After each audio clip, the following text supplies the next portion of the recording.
സ്ഥാപനത്തിൽ ഞങ്ങൾ പ്രാർത്ഥനയ്ക്ക് ഏറെ പ്രാധാന്യം കൊടുക്കുന്നുണ്ട്. ഞങ്ങൾ പറയുക, പ്രാർത്ഥനയും പഠിപ്പും, അതായത് അധ്വാനം, വർഷിപ്പ് ആൻഡ് വർക്ക്, ഇത് ഒരു പക്ഷിയുടെ രണ്ട് ചിറകുകൾ പോലെയാണെന്നാണ്.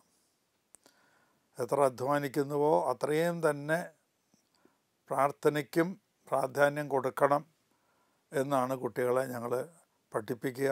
ഞങ്ങളത് പ്രാക്ടീസ് ചെയ്യുന്നുണ്ട്. ഞങ്ങളെല്ലാ ക്ലാസ്സുകളും പ്രാർത്ഥനയോടുകൂടി തുടങ്ങുന്നു. എല്ലാ ഉദ്യമങ്ങളും പ്രാർത്ഥനയോടുകൂടി തുടങ്ങുന്നു. നല്ലൊരു ശതമാനം കുട്ടികൾ ഇതിൽ വളരെ സംതൃപ്തരാണ്.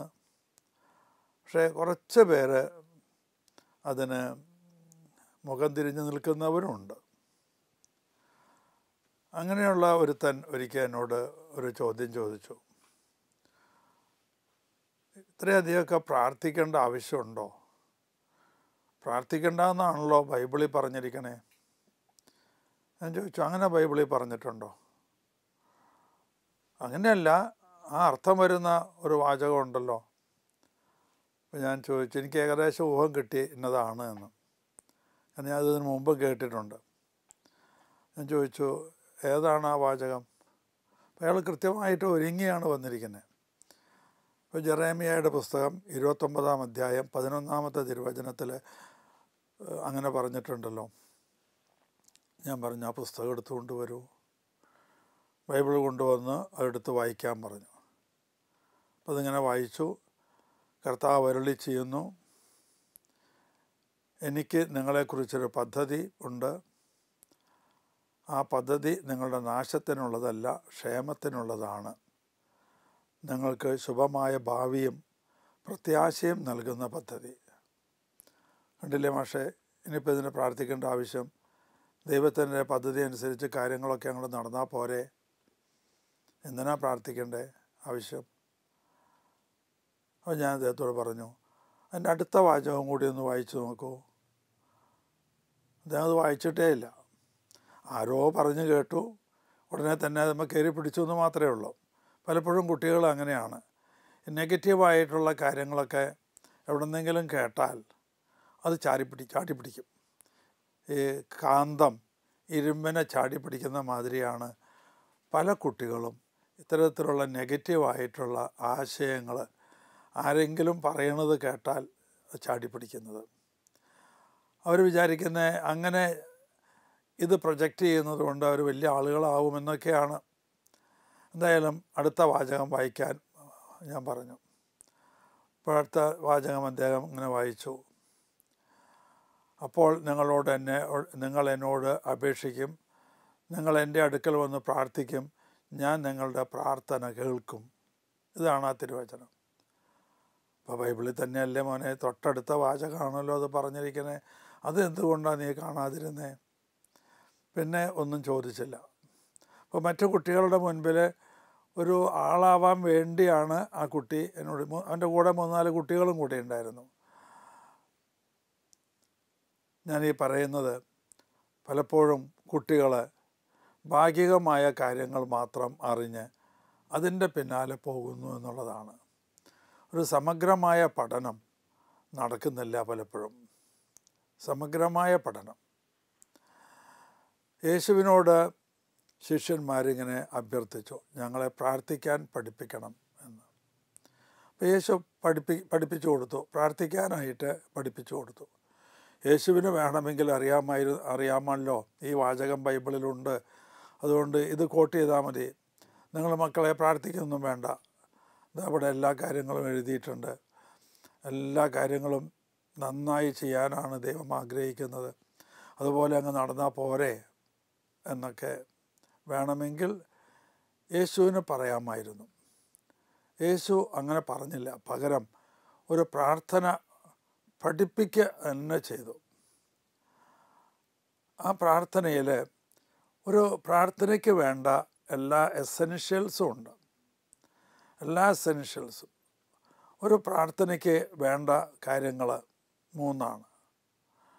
1, ദൈവത്തെ സ്തുതിക്കുക. 2, നമുക്ക് ആവശ്യമുള്ള കാര്യങ്ങൾ ദൈവത്തോട് യാചിക്കുക. 3, നമുക്ക് ദൈവം നൽകിയിട്ടുള്ള ഒരുപാട് നന്മകളുണ്ട്, അവയ്ക്ക് നന്ദി പറയുക. ഈ 3 കാര്യങ്ങളാണ്.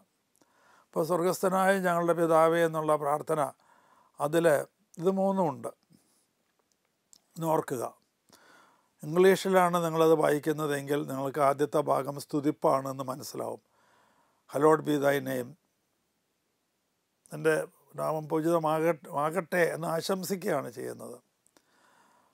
ഈ 3 കാര്യങ്ങളും ഉണ്ട്. 1 സ്തുതിപ്പ്, 2 യാചന, 3 ദൈവത്തിന് നന്ദി പറയൽ. നമ്മളെ പ്രാർത്ഥിക്കാനായിട്ട് തുടങ്ങുമ്പോൾ ഈ 3 കാര്യങ്ങളും ഉണ്ടോ ഇല്ലയോ എന്നൊന്ന് ചെക്ക് ചെയ്യുന്നത് നല്ലതാണ്. 3 കാര്യങ്ങളും. 1 ദൈവത്തെ സ്തുതിക്കലാണ്. അത് നമ്മുടെ ഒരു സൃഷ്ടി എന്നുള്ള നിലയ്ക്ക് നമ്മുടെ ധർമ്മമാണ്. സൃഷ്ടിയുടെ ധർമ്മമാണ് സ്രഷ്ടാവിനെ സ്തുതിക്കുക എന്നുള്ളത്. പിന്നെ നമുക്ക് ആവശ്യമുള്ളതെല്ലാം ചോദിക്കുക. നമുക്ക് എന്തൊക്കെ ആവശ്യമുള്ളത് എന്ന് ദൈവത്തിന് അറിയാമല്ലോ, പിന്നെ എന്തിനാ ചോദിക്കണേ, നിങ്ങൾ തന്നാൽ പോരെ എന്ന് നിങ്ങൾ ചോദിക്കാം. അങ്ങനെയല്ല. ഞാനൊരു ചെറിയ ഉദാഹരണം പറയാം. ഇപ്പോൾ കേരള ഗവൺമെൻറ് 11-12 ക്ലാസ്സിൽ പഠിക്കുന്ന കുട്ടികൾക്ക് ഒരു സ്കോളർഷിപ്പ് ഏർപ്പെടുത്തിയെന്ന് വിചാരിക്കാം. അങ്ങനെയാണെങ്കിൽ നമ്മളിവിടെ വെറുതെ ഇരുന്നാൽ മതിയോ? നമ്മുടെ അടുത്തേക്ക് സ്കോളർഷിപ്പ് എമൗണ്ട് വരുമോ? വരില്ല. സ്കോളർഷിപ്പ് എമൗണ്ട് വരണമെങ്കിൽ നിങ്ങൾ അപ്ലൈ ചെയ്യണം. ഗവൺമെൻറ് ആ ആപ്ലിക്കേഷനെല്ലാം പ്രോസസ്സ് ചെയ്ത് അർഹരായിട്ടുള്ളവർക്കൊക്കെ കൊടുക്കും.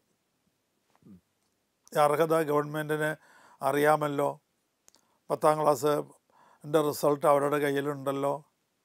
10ാം ക്ലാസ്സിലെ മാർക്ക് അവരുടെ കയ്യിലുണ്ട്. പിന്നെന്താ? അങ്ങനെയാണെങ്കിൽ ഇന്ന ആളുകൾക്കൊക്കെ സ്കോളർഷിപ്പ് ഉണ്ട് എന്നൊന്ന് അനൗൺസ് ചെയ്താൽ പോരെ? അങ്ങനെയല്ലല്ലോ സാധാരണ നടക്കുന്നത്. അഡ്വർട്ടൈസ് ചെയ്ത് കഴിഞ്ഞാൽ നമ്മൾ അപ്ലൈ ചെയ്യണം. വേണ്ടതായ സർട്ടിഫിക്കറ്റുകളൊക്കെ വെച്ച് നമ്മൾ അപ്ലൈ ചെയ്തു. അതുപോലെ തന്നെയാണ് നമ്മൾ പ്രാർത്ഥിക്കുന്നതും. നമുക്ക് ആവശ്യമുള്ള കാര്യങ്ങളൊക്കെ നമ്മൾ പ്രാർത്ഥിക്കണം. ഇന്ന ആവശ്യങ്ങളുണ്ട് എന്നൊക്കെ ഞങ്ങളെപ്പോഴും അങ്ങനെ ചെയ്യാറുണ്ട്. പരീക്ഷാ കാലഘട്ടം വരുമ്പോൾ ഞങ്ങൾ പ്രത്യേകമായിട്ട് പ്രാർത്ഥിക്കും. അതുപോലെ 12ാം ക്ലാസ്സിലെ കുട്ടികൾ പരീക്ഷ എഴുതാൻ പോകുമ്പോൾ 11ാം ക്ലാസ്സിലെ കുട്ടികൾ അവർക്ക് വേണ്ടി പ്രാർത്ഥിക്കുന്ന ഒരു രീതിയുണ്ട്. അതുപോലെ 12ാം ക്ലാസ്സിലെ കുട്ടികൾ പരീക്ഷ എഴുതാൻ പോകുമ്പോൾ ഞങ്ങളുടെ പ്രാർത്ഥനാ ഗ്രൂപ്പ്, ഞങ്ങൾക്കങ്ങനെ പ്രാർത്ഥനാ ഗ്രൂപ്പ് തന്നെയുണ്ട്. മധ്യസ്ഥ പ്രാർത്ഥന നടത്തുന്ന ഒരു ഗ്രൂപ്പ് 50-60 ആളുകളുണ്ട്. എല്ലാ സ്ഥാപനങ്ങളിലും ഇരുന്നു കൊണ്ട് മധ്യസ്ഥ പ്രാർത്ഥന നടത്തുന്ന 50-60 ആളുകളുണ്ട്. അവരൊക്കെ അന്ന് പ്രത്യേകമായിട്ട് ഈ കുട്ടികൾക്ക് പരീക്ഷാ കാലഘട്ടത്തിൽ, പ്രത്യേകിച്ച് പരീക്ഷയുടെ സമയത്ത് മധ്യസ്ഥ പ്രാർത്ഥന നടത്തിക്കൊണ്ടിരിക്കും. ഈ പ്രാർത്ഥിക്കുമ്പോൾ എന്താണ് സംഭവിക്കുന്നത്? അതിനു മുമ്പ് പ്രാർത്ഥനയുടെ ആവശ്യകതയെക്കുറിച്ച് മഹാനായ ഗാന്ധിജി പറഞ്ഞത് ഇങ്ങനെ ഒന്ന് നിങ്ങളോട് പറയണമെന്ന് എനിക്ക് തോന്നുന്നതാണ്. ഗാന്ധിജി ഇങ്ങനെയാണ് പറഞ്ഞത്: പ്രാർത്ഥന പ്രഭാതത്തിൻ്റെ താക്കോലും പ്രദോഷത്തിൻ്റെ ഓടാമ്പലുമായിരിക്കണം. Tower bolt. താക്കോൽ എന്തിനാ? തുടങ്ങുന്നതിനാണ്, തുറക്കുന്നതിനാണ്. അപ്പോൾ ദിവസം തുടങ്ങുമ്പോൾ പ്രാർത്ഥിക്കണം എന്നാണ്. ദിവസം അവസാനിക്കുമ്പോൾ, അതായത് ഓടാമ്പലിടുന്നത് എപ്പോഴാണ്? ഒരു ദിവസം അവസാനിക്കുമ്പോഴാണ്. പ്രാർത്ഥിക്കണം എന്നാണ്. ഗാന്ധിജി അത്രേ പറഞ്ഞിട്ടുള്ളൂ. ഒരു കാര്യം തുടങ്ങുമ്പോൾ, ഒരു ദിവസം തുടങ്ങുമ്പോൾ, ഒരു ദിവസം അവസാനിക്കുമ്പോൾ, ഒരു കാര്യം തുടങ്ങുമ്പോൾ, ഒരു ദിവസം അവസാനിക്കുമ്പോൾ പ്രാർത്ഥിക്കണം എന്നാണ്. നമ്മൾ ഓരോ കാര്യം തുടങ്ങുമ്പോഴും പ്രാർത്ഥിക്കണം. പ്രാർത്ഥിക്കുന്നത് കൊണ്ട് എന്ത് മാറ്റമാണ് ഉണ്ടാകുന്നത്? പ്രാർത്ഥിക്കുന്നത് കൊണ്ട് ഉണ്ടാകുന്ന മാറ്റം നമ്മളിൽ തന്നെ ഒരു ആത്മവിശ്വാസം വന്നുപെടുകയാണ്.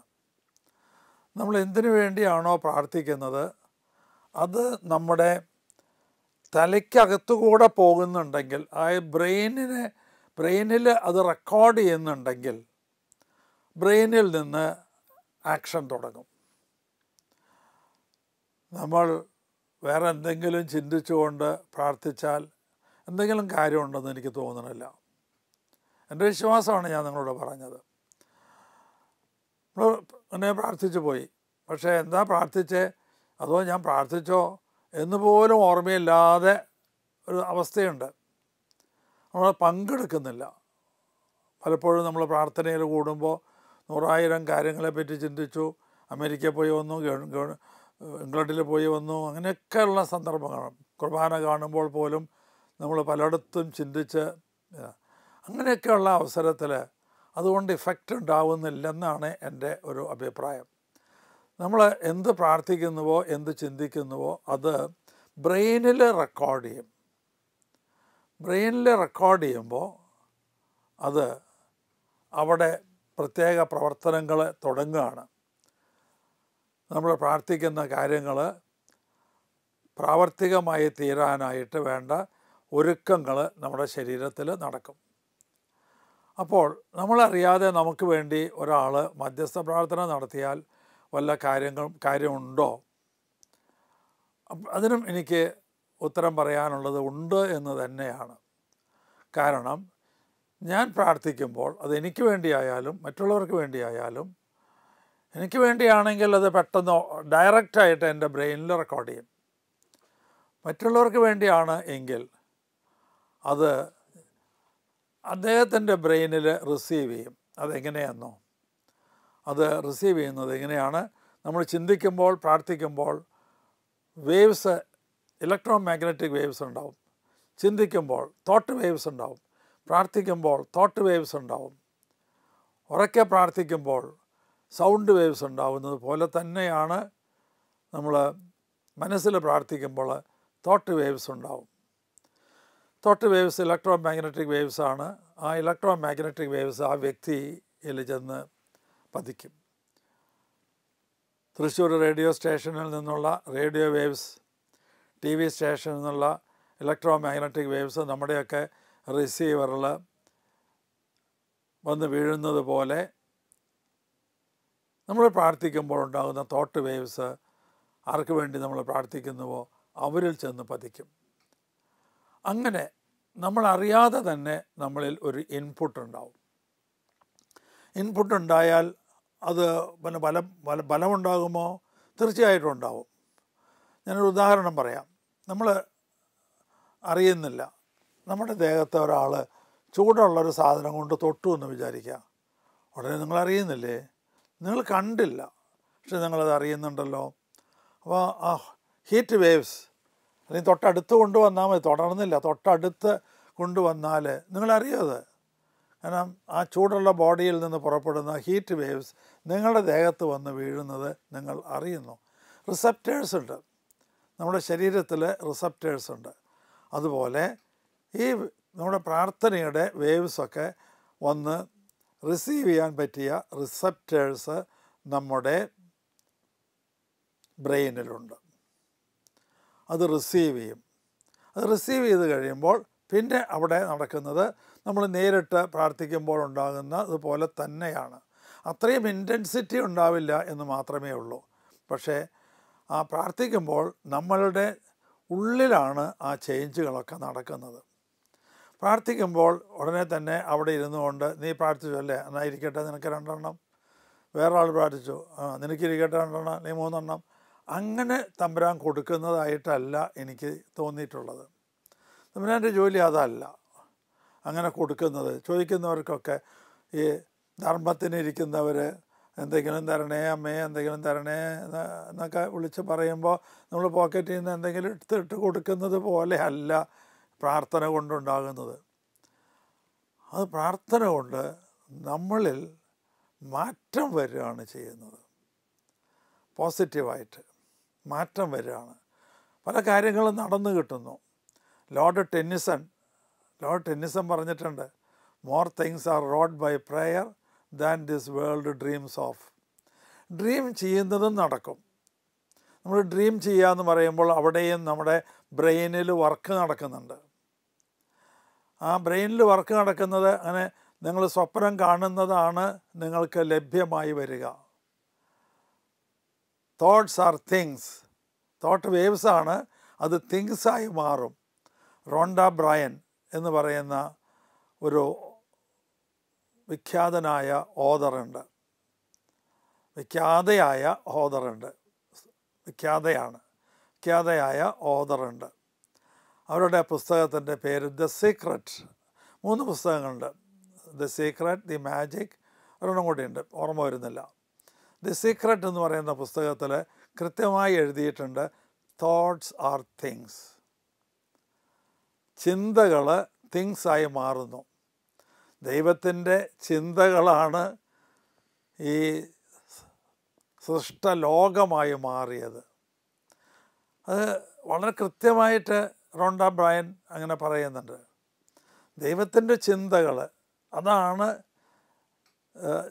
പ്രപഞ്ചമായി ഉരുത്തിരിഞ്ഞത്. ദൈവം സൃഷ്ടിച്ചു എന്ന് പറയുമ്പോൾ അങ്ങനെയാണ്, ചിന്ത കൊണ്ട്, വാക്കുകൊണ്ട്. ദൈവം അരുളി ചെയ്തു എന്നൊരു വാക്കാണ്, അരുളി ചെയ്തു. അപ്പോഴാണ് ഈ പ്രപഞ്ചം ഉണ്ടാകുന്നത്. തോട്ട് വേവ്സ്, സ്പീച്ച് വേവ്സ്, ഇതൊക്കെ സൃഷ്ടിയായി മാറുന്നു. പൗലോസ്ലീഹ പറയുന്നുണ്ട്, എപ്പോഴും പ്രാർത്ഥിക്കുവിൻ, ഇടപെടാതെ പ്രാർത്ഥിക്കുവിൻ എന്ന് പറയുന്നുണ്ട്. നമ്മളെപ്പോഴും ഇങ്ങനെ പ്രാർത്ഥിച്ചുകൊണ്ടിരുന്നാൽ ഉള്ളിൽ പോസിറ്റീവ് എനർജി ഉണ്ടായിക്കൊണ്ടിരിക്കും. നിങ്ങൾ വിചാരിക്കുന്നത് പോലെ മുട്ടുകുത്തി നിന്ന് പുസ്തകം തുറന്ന് കൈ വിരിച്ച് പിടിച്ച് അങ്ങനെയൊന്നും പ്രാർത്ഥിക്കണമെന്നല്ല. എപ്പോഴും പ്രാർത്ഥിക്കുവിൻ എന്ന് പറയും, ഇടപെടാതെ പ്രാർത്ഥിക്കുവിൻ എന്ന് പറയുമ്പോൾ നമ്മൾ അർത്ഥമാക്കുന്നത് അതൊന്നുമല്ല. ഒരു പ്രാർത്ഥനാ മനോഭാവം നമ്മളിൽ ഉണ്ടായിരിക്കുക. എന്ത് ചെയ്യുമ്പോഴും ഒരു പരീക്ഷയ്ക്ക് ഇരുന്ന് എഴുതുകയാണ്. അപ്പോൾ പേപ്പർ കയ്യിൽ കിട്ടുമ്പോൾ, ക്വസ്റ്റ്യൻ പേപ്പർ കയ്യിൽ കിട്ടുമ്പോൾ ചെറിയൊരു പ്രാർത്ഥന ഉള്ളിലുണ്ടായാൽ മതി. ദൈവമേ നന്ദി, അത്രയും മതി, ദാറ്റ് ഇസ് എനഫ്. എന്താ കാരണം? അങ്ങനെ ചെയ്യേണ്ടതുണ്ട്. കാരണം എന്താണെന്ന് വെച്ചാൽ, ഒപ്പം ഈ കുട്ടിയോടൊപ്പം LKG ചേർന്ന കുട്ടികൾ എത്രയോ പേരുണ്ട്. പക്ഷെ പലരും ഇന്ന് ഈ കുട്ടികളൊപ്പം പരീക്ഷ എഴുതുന്നില്ല. ദൈവത്തിൻ്റെ ഒരു പ്രത്യേക കൃപ കൊണ്ടാണ് ഈ കുട്ടി എഴുതുന്നത് എന്നുള്ള തിരിച്ചറിവ്. ആ തിരിച്ചറിവുണ്ടാകുമ്പോൾ നമുക്ക് നന്ദി പറയാനായിട്ട് തോന്നും. അതുപോലെ ഓരോ ചോദ്യവും ചെയ്ത് കഴിയുമ്പോൾ ദൈവത്തിന് നന്ദി പറയാം. ചോദ്യം ചെയ്യുമ്പോൾ എല്ലാം ശരിയായിക്കൊള്ളണമെന്നില്ല. ചിലപ്പോൾ തെറ്റായ വഴിയിൽ ചിന്തിച്ചു പോകാം, ഒരു തെറ്റായ ആൻസർ വരാം. ഒബ്ജക്റ്റീവ് ക്വസ്റ്റ്യൻ ആണെങ്കിൽ തെറ്റായ ചോദ്യത്തിന് തെറ്റായ ഉത്തരം എഴുതിയിട്ടുണ്ടെങ്കിൽ, ശരിയായ ചോദ്യത്തിന് തെറ്റായ ഉത്തരം എഴുതിയിട്ടുണ്ടെങ്കിൽ ഒരു മാർക്ക് നഷ്ടപ്പെടും. അപ്പോൾ അവിടെയൊക്കെ നമ്മൾ വളരെ കോഷ്യസ് ആയിട്ട് തമ്പുരാൻ്റെ കരം പിടിച്ച് വേണം പരീക്ഷ എഴുതാനായിട്ട്. തമ്പുരാൻ്റെ കരം പിടിച്ചുകൊണ്ട് പരീക്ഷ എഴുതുക. തമ്പുരാൻ്റെ ചിന്ത, ആ അതിനെക്കുറിച്ചുള്ള ചിന്ത എപ്പോഴും ഉണ്ടാകുക. ഓരോ ചോദ്യവും കഴിയുമ്പോൾ ദൈവമേ നന്ദി, ദൈവമേ സ്തുതി എന്ന് പറയുക. അങ്ങനെ 120 ചോദ്യം ഒരു കുട്ടി ചെയ്യുന്നുണ്ടെങ്കിൽ 90 ചോദ്യം, 180 ചോദ്യമാണ്. ഇപ്പോൾ നീറ്റ് പരീക്ഷയ്ക്ക് 3 മണിക്കൂർ കൊണ്ട് 180 ചോദ്യമാണ് ചെയ്യുന്നത്. അങ്ങനെ ഒരു ശീലം നിങ്ങൾക്ക് ഉണ്ടെങ്കിൽ നിങ്ങൾ 180 പ്രാവശ്യം ഈ ചെയ്യുന്നതിൻ്റെ കൂട്ടത്തിൽ ദൈവമേ നന്ദി, ദൈവമേ സ്തുതി എന്ന് പറഞ്ഞിട്ടുണ്ടാവും. ഈ സമയം മുഴുവൻ നിങ്ങളിൽ പരിശുദ്ധാത്മാവിൻ്റെ ശക്തമായ പ്രവർത്തനം ഉണ്ടാവും. പരിശുദ്ധാത്മാവിൻ്റെ ശക്തമായ പ്രവർത്തനം, നല്ല ഏകാഗ്രത നിങ്ങൾക്ക് കിട്ടും. നല്ല ഏകാഗ്രത. ചോദ്യം വായിക്കുമ്പോൾ പെട്ടെന്ന് മനസ്സിലാവും. അന്ന് പണ്ട് പഠിച്ചിട്ടുള്ളതൊക്കെ ഓർമ്മ വരും. യേശു അത് വ്യക്തമായി പറഞ്ഞിട്ടുണ്ട്. യോഹന്നാന്റെ സുവിശേഷം 14-ാം അധ്യായം 26-ാം തിരുവചനത്തിൽ ഇങ്ങനെ പറയുന്നുണ്ട്, എന്നാൽ എൻ്റെ നാമത്തിൽ പിതാവ് അയക്കുന്ന സഹായകനായ പരിശുദ്ധാത്മാവ് എല്ലാ കാര്യങ്ങളും നിങ്ങളെ പഠിപ്പിക്കുകയും. ഈ ചോദ്യപേപ്പർ നിങ്ങളെ ശരിക്കും പഠിപ്പിക്കുകയാണ്. അത് പഠിക്കണമല്ലോ, എന്നാലല്ലേ ഉത്തരം എഴുതാൻ പറ്റുള്ളൂ. ചോദ്യം എന്താണെന്ന് പഠിക്കണ്ടേ, അത് ശരിയായി പഠിക്കും, ബോധ്യപ്പെടുത്തുകയും. അത് 16-ാം അധ്യായത്തിലാണ് പറഞ്ഞിരിക്കുന്നത്. ഈ 26-ാം തിരുവചനത്തിൽ തന്നെ ഒരു കാര്യം കൂടി പറഞ്ഞിട്ടുണ്ട്, ഞാൻ പറഞ്ഞിട്ടുള്ളവ നിങ്ങളെ അനുസ്മരിപ്പിക്കുകയും ചെയ്യും. നമ്മൾ എത്രയോ മണിക്കൂറുകൾ, ആയിരക്കണക്കിന് മണിക്കൂറുകൾ കഠിന അധ്വാനം ചെയ്തിട്ടാണ് ഈ പരീക്ഷാ ഹാളിൽ പോയിരിക്കുന്നത്. 1000 ആണോ? ഏയ്, 1000 ഒന്നുമല്ല. ഒരു 8 മണിക്കൂർ വെച്ച് 2 കൊല്ലം പഠിച്ചു എന്ന് വിചാരിക്കുക. 8 മണിക്കൂർ വെച്ച് 2 കൊല്ലം പഠിച്ചു. 16,000 മണിക്കൂർ പഠിച്ചിട്ടുണ്ടാവും. ഇത്രയും മണിക്കൂറുകൾ പഠിച്ചപ്പോൾ എന്തെല്ലാം കാര്യങ്ങൾ നിങ്ങളുടെ തലയിലേക്ക് എത്തിയിട്ടുണ്ട്, ബ്രെയിനിൽ അത് സ്റ്റോർ ചെയ്തിട്ടുണ്ട്. പഠിച്ചത് മുഴുവൻ അവിടെ സ്റ്റോർ ചെയ്തിട്ടുണ്ട്, ഒരു സംശയമില്ല. പഠിച്ച കാര്യം ഒരിക്കലും മറക്കില്ല. ഒറ്റ കുഴപ്പമേ ഉള്ളൂ, ആവശ്യം നേരത്തേക്ക് അത് ഓർമ്മ വരിക, റീകോൾ ചെയ്യുക, റിട്രീവ് ചെയ്യുക. അതാണ് അതിൽ പ്രധാനം. ആവശ്യം നേരത്തെ റിട്രീവ് ചെയ്യുക എന്നുള്ളതാണ് അതിൻ്റെ പ്രധാനപ്പെട്ട കാര്യം. ആ റിട്രീവ് ചെയ്യാൻ പറ്റണമെങ്കിൽ അത് പരിശുദ്ധാത്മാവിൻ്റെ പ്രവർത്തനം തന്നെ വേണം. ഇത് പറഞ്ഞത് വേറെ ആരുമല്ല, യേശു തന്നെയാണ്. യേശു നമ്മളോട് നുണ പറയുമോ? ഒരിക്കലുമല്ല. പരിശുദ്ധാത്മാവ് നിങ്ങളിൽ വന്നു കഴിയുമ്പോൾ നിങ്ങളെ ഞാൻ പഠിപ്പിച്ചതെല്ലാം നിങ്ങൾക്ക് ഓർമ്മ വരും, എല്ലാം ബോധ്യപ്പെടും എന്നൊക്കെയാണ് യേശു പറഞ്ഞിട്ടുള്ളത്. അതുകൊണ്ട് ഈ സ്തുതിപ്പ് നിങ്ങളിങ്ങനെ തുടർച്ചയായി നടത്തിക്കൊണ്ടിരുന്നാൽ നിങ്ങളിൽ പരിശുദ്ധാത്മാവിൻ്റെ പ്രവർത്തനം എപ്പോഴും ഉണ്ടാവും. മുഴുവൻ നേരവും പരീക്ഷ കഴിയുന്നത് വരെയും നിങ്ങൾ വളരെ കാം ആൻഡ് കമ്പോസ്ഡ് ആവും. പരീക്ഷയ്ക്ക് കുട്ടിക്ക് ഭയമാണല്ലോ ഒരു പ്രധാന പ്രശ്നം. ആ ഭയമൊന്നും നിങ്ങളെ അലട്ടില്ല. ആ ഭയത്തിന് ഇപ്പോൾ പറയുന്ന ഓമന പേര് ടെൻഷൻ എന്നാണ്. ആ ടെൻഷനൊക്കെ ഉണ്ടാവുമല്ലോ, അതൊന്നും നിങ്ങളെ ബാധിക്കുക തന്നെ ചെയ്യില്ല. പരിശുദ്ധാത്മാവിൻ്റെ പ്രവർത്തനം നിങ്ങളിൽ തുടർച്ചയായിട്ട് ഉണ്ട് എങ്കിൽ അതിന് നിങ്ങൾ ചെയ്യേണ്ട ഒരു കാര്യം എപ്പോഴും ദൈവത്തെ സ്തുതിച്ചുകൊണ്ടിരിക്കുക. അത് പരീക്ഷ എഴുതുമ്പോൾ മാത്രമല്ല, പഠിച്ചുകൊണ്ടിരിക്കുമ്പോഴും അങ്ങനെ ചെയ്യുക. പഠിച്ചുകൊണ്ടിരിക്കുമ്പോഴും പഠിക്കാൻ തുടങ്ങുന്നതിന് മുമ്പ് ഒരു കാര്യം നിങ്ങൾ ചെയ്യുന്നത് നല്ലതാണ്. അതെന്താണെന്നറിയാമോ? ഒരു 2-3 മിനിറ്റ് മെഡിറ്റേറ്റ് ചെയ്യുക. അത് ഇടയ്ക്കിടയ്ക്ക് നിങ്ങളങ്ങനെ ചെയ്യുന്നത് നല്ലതാണ്. നമ്മുടെ ഭാരതീയ ആചാരപ്രകാരം ഇതിങ്ങനെയാണ് മെഡിറ്റേറ്റ് ചെയ്യാൻ ഇരിക്കേണ്ടത്. കൈകൾ ഇവിടെ വെച്ചിട്ട് ഇങ്ങനെ ഇരിക്കുക. ഇതിന് ചിൻ മുദ്ര എന്നാണ് പറയുക. ഓരോ മുദ്രയ്ക്കും അർത്ഥമുണ്ട്, ഓരോ മുദ്രയ്ക്കും. ഇത് ഞാൻ കുറച്ച് ദിവസം മുമ്പ് ഇങ്ങനെ കുട്ടികൾക്ക് പറഞ്ഞു കൊടുത്തു. ക്രിസ്ത്യാനികൾ കുരിശ് വരയ്ക്കും, പിതാവിൻ്റെയും പരിശുദ്ധാത്മനാമത്തിൽ. അങ്ങനെ അതൊരു മുദ്രയാണ്, ഒരു സിമ്പിളാണ്, അതിനും അർത്ഥമുണ്ട് എന്ന് ഞാനിങ്ങനെ പറയേണ്ടായി. അത് ഇതാണ്, നമ്മൾ ഈ പിതാവിൻ്റെ എന്ന് പറഞ്ഞാൽ ഇവിടെയാണ് കൈവയ്ക്കുന്നത്. എന്താ പിതാവ് തലയിൽ കയറിയിരിക്കുന്നതാണ്? അല്ല, ഇവിടെ നിന്നാണ് നമ്മൾ തുടങ്ങുന്നത്. നമ്മുടെ ബുദ്ധി കൊണ്ട് മനസ്സിലാക്കി, ബുദ്ധിയുടെ സ്ഥാനമാണിത്. ബുദ്ധി കൊണ്ട് മനസ്സിലാക്കി, പിതാവിൻ്റെയും ബുദ്ധി കൊണ്ടാണ് നമ്മൾ എന്ത് കാര്യവും മനസ്സിലാക്കണം. ദെൻ ഇവിടെയാണ് നമ്മൾ വയ്ക്കണേ, വയറ്റത്തല്ല വയ്ക്കണേ, ഇവിടെ ഹൃദയം കൊണ്ട് അനുഭവിച്ചറിയണം. അത് ഹൃദയം കൊണ്ട് അനുഭവിച്ചറിഞ്ഞ് ഇത് കൈകൾ കൊണ്ട് പ്രവർത്തിക്കുക. അപ്പം നമ്മുടെ പ്രവർത്തനത്തിൻ്റെ തുടക്കം എവിടെയാണ്? ബുദ്ധി കൊണ്ട് മനസ്സിലാക്കി, ഹൃദയം കൊണ്ട് അനുഭവിച്ചറിഞ്ഞു, എന്നിട്ടാണ് നമ്മുടെ കരങ്ങൾ പ്രവർത്തിക്കുന്നത്. അപ്പോൾ അത് തീർച്ചയായിട്ടും ഫലപ്രദമായി തീരും, ഉറപ്പായിട്ട് ഫലപ്രദമായി തീരും. അതുപോലെ തന്നെയാണ് ഈ മുദ്രയ്ക്കും ഒരർത്ഥമുണ്ട്. ഇത് രണ്ടും, ഇത് തള്ളവിരൽ ദൈവത്തെ സൂചിപ്പിക്കുന്നു, ചൂണ്ടാണി വിരൽ നമ്മളെ സൂചിപ്പിക്കുന്നു. അപ്പോൾ നമ്മൾ എന്ത് കാര്യം ചെയ്യുന്നതിന് മുമ്പും ദൈവവുമായി ഒരു സമ്പർക്കം, ഇത് നമ്മുടെ ഭാരതീയ ചിന്തയാണ്. ദൈവീകമായ ഒരു കോൺടാക്റ്റ്, ദൈവവുമായി കോൺടാക്റ്റ് ചെയ്തിട്ട് വേണം എന്ത് കാര്യവും തുടങ്ങാൻ. അത് നിങ്ങൾ നോക്കിയ ഒരു സർക്കിളാണ് ലോകത്തിലെ ഏറ്റവും നല്ല വടിവൊത്ത ജോമെട്രിക്കൽ ഫിഗർ. ഒരുപാട് ജോമെട്രിക്കൽ ഫിഗേഴ്സ് ഉണ്ട് നമുക്ക്. സർക്കിള്, സ്ക്വയർ, റെക്റ്റാങ്കിൾ, ട്രയാങ്കിൾ, അങ്ങനെ ഒരുപാട് ജോമെട്രിക്കൽ ഫിഗേഴ്സ് ഉണ്ട്. അതിൽ ഏറ്റവും വടിവൊത്ത സിമെട്രിക് ആയിട്ടുള്ള ഒരു ഫിഗറാണ് സർക്കിൾ. അപ്പോൾ നമ്മുടെ ബന്ധം, ദൈവവുമായിട്ടുള്ള ആ ബന്ധം, അത് ഏറ്റവും മനോഹരമായിരിക്കണം എന്നാണ് ഈ വൃത്തങ്ങൾ നമ്മളെ ഓർമ്മിപ്പിക്കുന്നത്. ഏറ്റവും മനോഹരമായിട്ടുള്ള ബന്ധം. പിന്നെ 3 വിരലുകൾ, അത് നമ്മളിൽ നിന്ന് ഇങ്ങനെ അകറ്റി വെച്ചിരിക്കുകയാണ്. അതൊരു സിമ്പിളാണ്. 3 ദുർഗുണങ്ങൾ, ദുശീലങ്ങൾ നിങ്ങളിൽ നിന്ന് അകന്നു പോകട്ടെ എന്നാണ്. അസൂയ, അഹങ്കാരം, അലസത. ഇതാണ് സാധാരണയായിട്ട് പറയാറുള്ളത്. പക്ഷേ ഈയിടെ ഞാൻ കുട്ടികളോട് ഇങ്ങനെ പറയുകയുണ്ടായി, ഇത് തന്നെ ആവണമെന്നില്ല, ഇത് ആവണമെന്നുമില്ല. എന്താ കാരണം? നിങ്ങളുടെ പഠനത്തിന് തടസ്സമായി നിൽക്കുന്നത് എന്താണെന്ന് ഞങ്ങൾക്ക് അറിഞ്ഞുകൂടാ, എനിക്ക് അറിഞ്ഞുകൂടാ, നിങ്ങൾക്ക് അറിയാവുള്ളൂ. അതെന്താണെന്ന് നിങ്ങൾ കണ്ടെത്തുക, ഡയഗ്നൈസ്. അത് കണ്ടെത്തുക, അത് ഡയഗ്നൈസ് ചെയ്ത് അതേതൊക്കെയാണോ അത് പുറന്തള്ളുക. അത് പുറന്തള്ളുന്നതിൻ്റെ സിമ്പിളാണ് ഇത്. ചിലപ്പോൾ ഓവർ ഈറ്റിംഗ് ആവാം, ഓവർ സ്ലീപ്പിംഗ് ആവാം, അല്ലെങ്കിൽ ഓവർ ടോക്കറ്റീവ് നേച്ചർ ആവാം, ഡ്രഗ്സ് ആവാം, എക്സസ് ഓഫ് സെക്സ് ആവാം, അല്ലെങ്കിൽ ടി വി ആകാം, മൊബൈലാകാം. ഇതെന്താണ് എന്ന് കണ്ടെത്തി അത് ഇടയ്ക്കിടയ്ക്ക് നമ്മളിൽ നിന്നാകുന്ന ആ ടെൻഡൻസി അപ്പോൾ നമ്മളിൽ നിന്ന് പോയിക്കൊണ്ടിരിക്കും.